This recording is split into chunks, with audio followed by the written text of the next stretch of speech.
నమస్తే అందరికి. అందరు ఎట్లున్నారు? మంచిగున్నారా? నేనైతే జబర్దస్త్ ఉన్నానండి. ఇయాల ముచ్చట ఏందనంటే, మన తమిళ నటుడు Vijay Thalapathy sir cinema 'the greatest of all the time' ఇయాల విడుదల చేసిర్రంట. అయితే దీని ముచ్చట గినక మాట్లాడుకుంటే, సినిమాల మొదటి భాగంకెళ్ళి మొదలుపెడితే అసలు ఏదో నడిచిందా అంటే నడిచిందంట. ఏ కోశాన అసలు ఎక్కేటట్టుగానే లేదంట. ఇక ఏ పాపాన పోయి దర్శకుడు 'the greatest of all the time' అనే పేరు పెట్టిండో గానీ పెద్ద గుణపమే దింపిండంట. ఏం మాట్లాడతాడు నువ్వు? ఏం మాట్లాడతాడు నువ్వు? అసలు కథల రాత పరంగా ఎంత చిరాకు తెప్పించిందనంటే, అసలు సినిమా కథ చూసేటందుకే ఆసక్తి కలుగుతలేదురా నాయనా అనంటే, ఇక నువ్వు మధ్యలో అనవసరమైన సన్నివేశాలు పెట్టి బలవంతమైన పాటలు చూపించేసరికి అసలు జనాల భావోద్వేగాలతోని ఇక నీకేం పని లేదా అనేటట్టుగా అడిగేటట్టుగా ఉన్నదనంట. గంతే కాదు, ఇక దీనికో ఇంకో చరిత్ర గిట్లా ఉన్నదనంట. మళ్ళీ ఇంకో భాగం గిట్లా ఉన్నదంట. ఇక గిదో పెద్ద ట్విస్ట్ అనే చెప్పుకోవాలి. ఇక దీన్ని చూసేటందుకే గింత ఎక్కువైందిరా నాయన అంటే ఇంకో భాగం అంట. ఇంకో ముచ్చట ఏందో తెలుసునా? ఇక ఈ కథకి హాలీవుడ్లో సినిమాల 'జెమినీ మ్యాన్' అనే సినిమా ఇక మీరు చాలా పోరగాలు చూసే ఉంటారు. ఎందుకనంటే ఈ కాలం యువత ఎక్కువ గటువంటి సినిమాలు చూస్తున్నారు గినక. ఇక ఆ ఆలోచన తెచ్చి లేపేసిండంట. ఇక ఆలోచన లేపి కమర్షియల్ మసాలాలని నూరి ప్రేక్షకులని అలరించేద్దామని ఇక దర్శకుడు అనుకున్నట్టున్నాడు. తీరా చూస్తే బొక్క బోరల పడ్డాడు. ఏదో తేడాగా ఉందేంటి?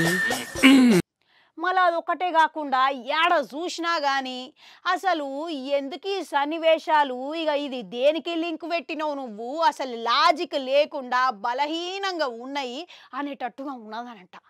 ముఖ్యంగా ఎప్పుడైతే ట్రైలర్ వచ్చిందో ఇక ట్రైలర్నే ఒక అంతుకు అర్థం చేసుకోవచ్చు. ఇక తీరా సినిమానైనా మంచిగా ఉంటుందా అని చూసుకుంటే ఇదైతే ఇక ఇంకా గట్టిగా దెబ్బ కొట్టిందంట.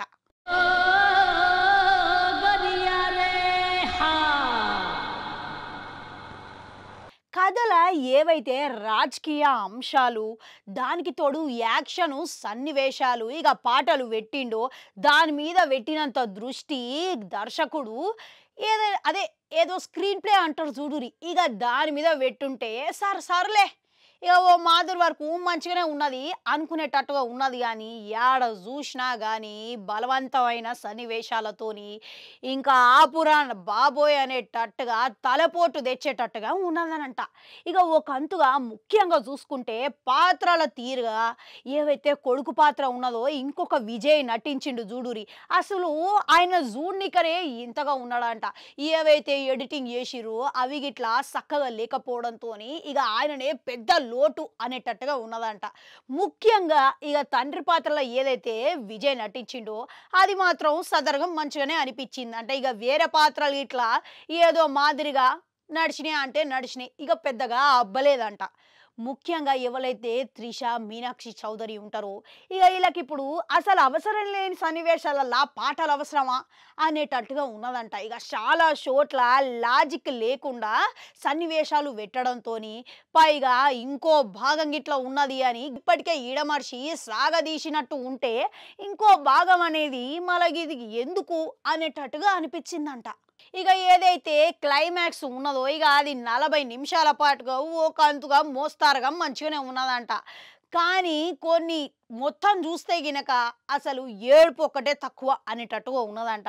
ఇక సంగీతం విషయానికి వస్తే ఇక ఎప్పుడైతే సన్నివేశంలా వెనకమాల మనకి ధ్వని వినిపిస్తారో గా ధ్వని ఒక్క షోటు మాత్రం ఒక ఊపు ఊపిందంట మన కొట్టిన సంగీత దర్శకుడు. ఇక మిగతాదంత వరకు మోస్తారుగా నడుస్తూనే ఉన్నదంట. ఇక పాటలు అయితే అస్సామే అని అంటున్నారు. ఇక మొత్తం మీద చూసుకుంటే గినక సాంకేతిక వర్గంలలో ఇట్లా ఏదైనా వస్తుందా, ఇంకా ఏదైనా చూసే ట్విస్ట్ అనుభవించే అదేదైనా ఆశగా ఎదురు చూస్తే గిట్లా ఏది గిట్లా మంచిగానే లేదంట. ఏమిటండి మీరు మాట్లాడేది? మొత్తం మీద చూసుకుంటే దర్శకుడు ఈసారి గట్టిగానే దెబ్బ కొట్టిండు. ఇక తెలుగులో నాగచైతన్యతోని కస్టడీ సైన్మా ఇక ఆయన మసాలా తీరు కానీ ఆయన చేతుల పట్టు పోయింది అని అనుకున్నాం కానీ ఈ సైన్మాతోనైనా మళ్ళీ లెగుస్తాడేమో అనుకున్నాం కానీ ఇక అది ఆ పోయినది గంత ఈజీగా రాదని మళ్ళీసారి రుజువు అయితే చేసిండు. ఇక మొత్తం మీద గోటు బ్యాడు అనేటట్టుగా ఉన్నదంట. అవు మీరు గిట్లా సైన్మా చూసిరా? ఇక చూస్తే మీకేమనిపించింది కామెంట్లలో కామెంట్ పెట్టురి. అట్లనే అడగంటుంటే అది కూడా నొక్కురి మళ్ళొస్తా. హాయ్, నా పెర్ఫార్మెన్స్ మీకు నచ్చినట్టయితే స్మాల్ బాస్ అని స్పేస్ ఇచ్చి పద్మశ్రీ PADMASRI అని టైప్ చేసి 5555కి SMS చేయండి. Please vote for me. Thank you.